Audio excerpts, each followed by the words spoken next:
அதுக்கப்புறம் joint parliament committee, நாட்டில் இத்தனை கோடி முஸ்லீம்கள் இருக்கையில் அதில் இருக்கக்கூடிய ஒரு வாய்ப்பை இறைவன் எனக்கு கொடுத்தான். அதில் போய் நம்ம ஒர்க் பண்ணோம். இப்போ வந்த வக்ஃபு சட்டத்தை பார்த்தே நமக்கு ஹார்ட் அட்டாக் வருது உங்களுக்குலாம். அவன் வச்சுருந்த ஒரிஜினல் டிராஃப்ட், அதாவது கிட்டத்தட்ட 50-60% நாங்கள் அங்கேயே முடிச்சு விட்டோம். மிச்சம் வந்தது தான் இது, எங்களால் தடுக்க முடியாமல் வந்தது தான் இது. அதெல்லாம் பார்த்த உடனே மௌத்தா போயிடும். அட்டாக்கெலாம் முன்னாடி பார்த்த உடனே மௌத்தா போயிடும். அவ்வளவு. அதனால தான் இன்றைக்கு வரலாற்று வன்மங்கள்னு இந்த தலைப்பை பார்த்தே எனக்கு அதனால தான் பிடிச்சிச்சு. வன்மம், வேறு ஒன்றுமே இல்லை, வன்மம். இன்னும் சொல்லப்போனால், நீங்கள் நாடாளுமன்றத்தில் ஓட்டெடுப்பு, ஒரு மசோதா ஓட்டெடுப்புக்கு வந்து அது நிறைவேறி போயிடும். அங்கே விவாதிக்கிறதுலாம் அர்த்தமே இல்லை.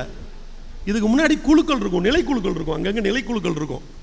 அதில் கவனமாக இருந்து இவன் என்னென்ன மாதிரி திருட்டுத்தனத்தை கொண்டு வரான், 10 வருஷம் கழித்து பின்னாடி பண்ண போகிறதுக்காக தான் இப்போவே இதை செய்ய போகிறான் அப்படிங்கிறதெல்லாம் உணர்ந்துக்கிட்டு அங்கே தடுத்தா மட்டும்தான் முடியும். ஆனால் நமக்கு என்ன பிரச்சனை அப்படின்னு கேட்டிங்கன்னா, நம்மளுடைய மக்கள் தொகைக்கு ஏற்ற விகிதாச்சார அடிப்படையில் நம்ம அங்கே இல்லை. நம்ம ஒரு 40 MP இருக்கணும்னா இருக்கிறதே ஒரு 10 பேர் தான் இருக்கிறோம்.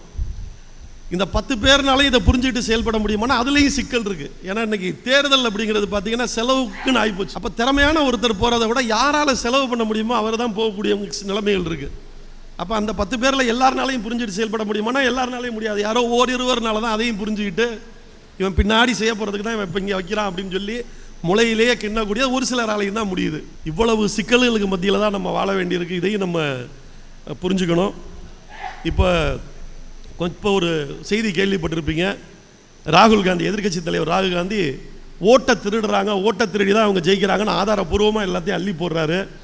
திரும்பவும் சொல்கிறேன், இதை அவன் செய்ய ஆரம்பித்து 10 வருஷம் ஆச்சு. நம்ம சாதாரணமாக என்ன நினைப்போம் அப்படின்னு சொல்லி கேட்டிங்கன்னா, தேர்தல் கமிஷன் அப்படின்னு ஒரு அமைப்பு இருக்குன்னா பீரியாடிக்காக நம்ம வீட்டுக்கு வருவாங்க, யார் யார் இருக்கீங்கன்னு கேட்பாங்க, இறந்து போனவங்களை அழிச்சுக்குவாங்க, புதுசாக யாராவது 18 வயசானா சேர்த்துக்குவாங்க, வாடகை வீட்டில் இருந்தாங்க அவங்க போயிட்டாங்கன்னு சொன்னால் அவங்களை நீக்கிக்குவாங்க, புதுசாக வாடகைக்கு வந்திருக்காங்கன்னா அவங்கள சேர்ப்பாங்க. இவ்வளவு தான் நமக்கு தெரியும் இல்லையா? அதில் என்னென்ன திருட்டுத்தனம் நடக்குது அப்படிங்கிறத வந்து ராகுல் காந்தி தூக்கி போட்டார். தனக்கு சாதகமான இடத்துல தவறான வாக்காளர் இருந்தால் கூட அவங்கள நீக்க மாட்டாங்க. தனக்கு பாதகமான இடத்துல ஒரு சரியான வாக்காளராக இருந்தாலும் சின்ன சின்ன தப்ப காரணம் காட்டி அவனை வந்து நீக்கி விட்டு போயிடுவாங்க. உன்ட்ட ஆதார் இல்லை அதனால நீ வாக்கில் கிடையாது. அப்போ 2014 இவங்க ஆட்சிக்கு வந்த உடனே ஆதார கட்டாயமாக்குறாங்க. அதுக்கப்புறம் என்ன பண்ணுறாங்கன்னா, நேஷனல் பாப்புலேஷன் ரெக்கார்டு NPR அதான் அவங்க கையில் எடுத்துக்கிறாங்க. யாரெல்லாம் அந்த ரெக்கார்டில் இருக்காங்க அவங்களுக்கு வேண்டப்பட்டவங்க மட்டும் தான் ரெக்கார்டில் இருப்பார். பிரின்சன் நம்பர்லாம் அதில் இருக்காது. ஏன்னா அவர் வேண்டப்படாதவர், சரியா? அஜரத் பேர் இருக்காது, வேண்டப்படாது.